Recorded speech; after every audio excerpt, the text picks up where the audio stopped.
In the sweltering summer of 1518, nestled between the green Alsace vineyards and the edge of the Black Forest, the city of Strasbourg was gasping under the weight of a cruel heat. The cobbled streets shimmered beneath the sun, and the people moved like sluggish shadows, their spirits worn by the season's harshness. But no one could have foreseen that it wasn't war, famine, or pestilence that would haunt them, but dance. It began quietly, almost invisibly, in July. A woman named Frau Trophea stepped into the street one morning and began to dance. There was no music, no drum, no fiddle, not even a hum. Just the rustling swish of her skirt, her bare feet slapping the stones, and the unnerving rhythm of her motion. Wild, frantic, and wholly uncontrollable. At first, onlookers thought she was possessed, or perhaps mocking the saints. But when hours passed and she did not stop, dancing through the heat, through pain, through bleeding souls, they grew fearful.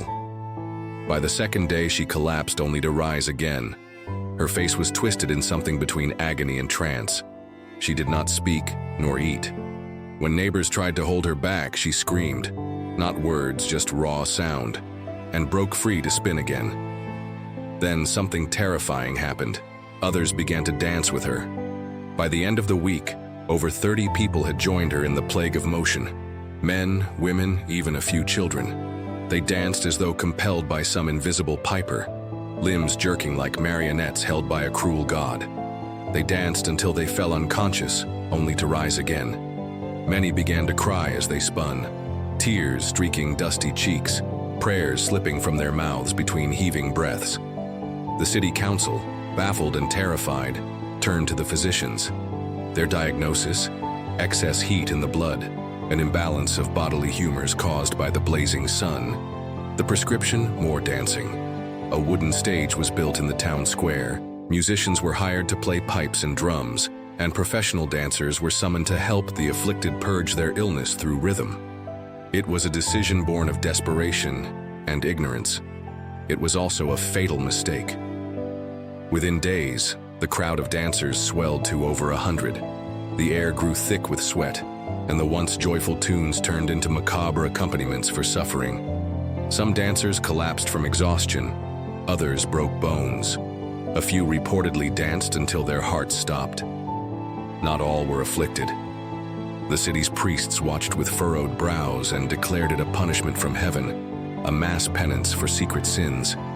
They urged fasting and prayer, and eventually, with the deaths mounting and panic spreading, the city reversed its strategy. The music stopped, the stage was dismantled. The dancers, trembling and hollow-eyed, were loaded onto wagons and sent to the shrine of St. Vitus in the Vosges Mountains. There, beneath stained glass and candles, barefoot and bandaged, they prayed. Gradually, the dancing ceased, but no one could explain what had truly happened.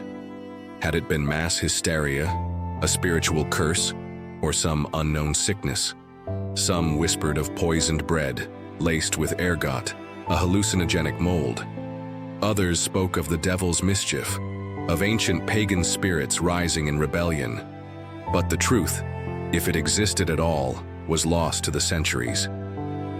In the years that followed, Strasbourg never forgot the summer of 1518. The dancing plague became legend, a haunting reminder of how thin the veil between order and chaos truly was, how quickly reason could vanish, and how helpless humanity stood when faced with the unexplainable.